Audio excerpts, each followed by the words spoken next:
The book of Clarence நெட்ஃப்ளிக்ஸில் தமிழ் டப்பிங்கோடு இருக்குது. இந்த படம் ஒரு இன்ட்ரெஸ்டிங்கான ஒரு மூவி.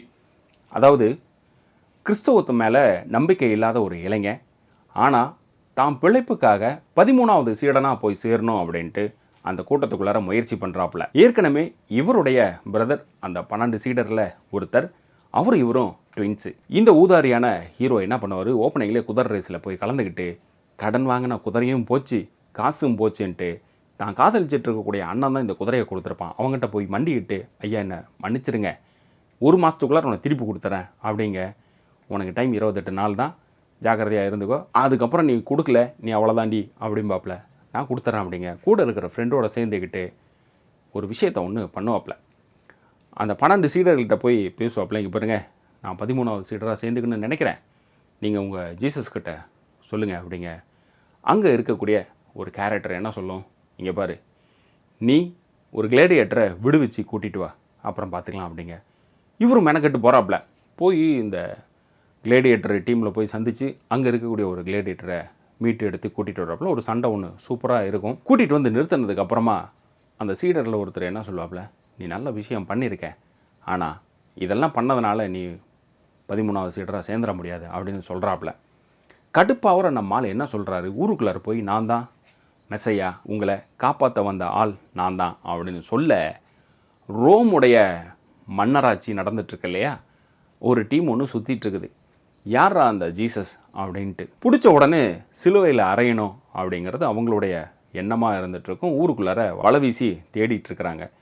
அப்போ நம்மளும் மாட்டுறாரு, ஐயா நான் மெசையாலாம் கிடையாது, ஏதோ வயிற்று பொழப்புக்காக இந்த மாதிரி பொய் சொல்லிட்டேன், காசுக்காக நான் இந்த மாதிரி பண்ணிட்டேன் அப்படின்னு சொல்ல, அதெல்லாம் முடியாது, நீ தண்ணியில் நடக்கிறியாமே, எங்கள் தண்ணியில் நட அப்படின்னு ஒரு பெரிய நீர் தொட்டியை ஓப்பன் பண்ணி நடக்க விடுவாங்க.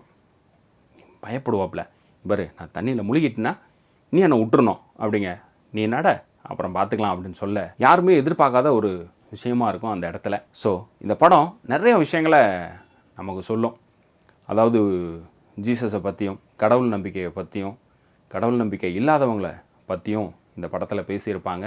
அதே போல் இவ்வளோ நாள் வந்து ஜீசஸ் அப்படிங்கிற ஒரு வெண்மையான தோற்றத்தில் இருப்பார் அப்படிங்கிறதான் எல்லோரும் காட்சிப்படுத்தியிருக்கிறாங்க, நம்ம பார்த்தது கேள்விப்பட்டதும் கூட. ஆனால் இந்த படம் முழுக்க வந்து கருப்பின மக்களை சார்ந்தே தான் போயிட்டுருக்கும். பவர்ஃபுல்லான டைலாக் எல்லாமே இருக்கும். அதாவது ரோம் மன்னராட்சியில் இருக்கக்கூடிய ஆட்களை பார்த்து கருப்பின மக்கள் சொல்கிறது, யார் முன்னோர்கள், யார் வழித்தோன்றல் அப்படிங்கிறத பற்றியான விஷயங்கள்லாம் பேசியிருப்பாங்க. சூப்பராக இருக்கும். அதாவது உணர்த்துற மாதிரி இருக்கும். ஒவ்வொரு காலகட்டத்திலையும் நம்மளை ஒருத்தர் ஆட்சி செஞ்சிட்ருப்பாங்க, அது எந்த வகையிலே வேணாலும் இருக்கலாம். அப்போ நம்ம உணருவோம் இந்த டைலாகெல்லாம் வந்து, டேய் நீங்கள் யார் என்னன்னே தெரியல, எங்களை வந்து நீங்கள் ரூல் பண்ணிகிட்ருக்கிறீங்க அப்படின்ட்டு, நாங்களாம் முன்னாடியே வந்துட்டுண்டா. இது வந்து நம்ம உள் மனசிலிருந்து சொல்லணும்னு தோணும், ஆனால் நம்ம சொல்ல மாட்டோம். இதெல்லாம் நம்ம படம் பார்க்குறப்ப வந்து ஃபீல் பண்ண வைக்கும். அதே போல் ஒரு இன்ட்ரெஸ்டிங்கான விஷயம், மேரியை போய் நம்ம கிளாரன்ஸ் போய் சந்திப்பாப்புல. சந்திச்சுட்டு, இந்த பாருங்கள் உங்களுடைய மகன் நிறைய அதிசயங்கள்லாம் செய்கிறார் இல்லையா, அதை எப்படி பண்ணுறாரு எனக்கும் சொல்லுங்கள், நானும் போய் மக்கள்கிட்ட செய்யணும் அப்படிங்க. அந்த அம்மா சிரிப்பாங்க, சில விஷயங்கள் எல்லாத்தையும் சொல்லுவாங்க. அப்போ இவர் தான் ஜீசஸுடைய அப்பாவா அப்படிங்க. அவர் 2 விஷயங்கள் பேச வரப்ப இவர் ஒரு விஷயத்தை சொல்ல, இது எல்லாமே படம் பார்க்குறப்ப உங்களுக்கு தெரிய வரும். இது டைலாக்காவோ இல்லை அங்கே என்ன நடக்கும் அப்படிங்கிறத சொல்லிட்டாலோ படம் பார்க்குற இன்ட்ரெஸ்ட் போயிடும்.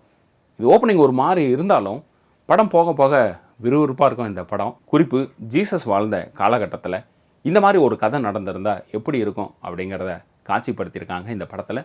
ஸோ ஒரு இன்ட்ரெஸ்டிங்கான மூவி தான் இது. நெட்ஃப்ளிக்ஸில் இருக்குது, தமிழ் டப்பிங்கோடு இருக்குது. இதே போல் நம்ம சேனலில் மற்ற படங்கள் ரிவ்யூ பண்ணியிருக்கோம், அதையும் பாருங்கள். மறக்காமல் சப்ஸ்கிரைப் பண்ணிவிட்டு மற்றவங்களுக்கும் ஷேர் பண்ணுங்கள்.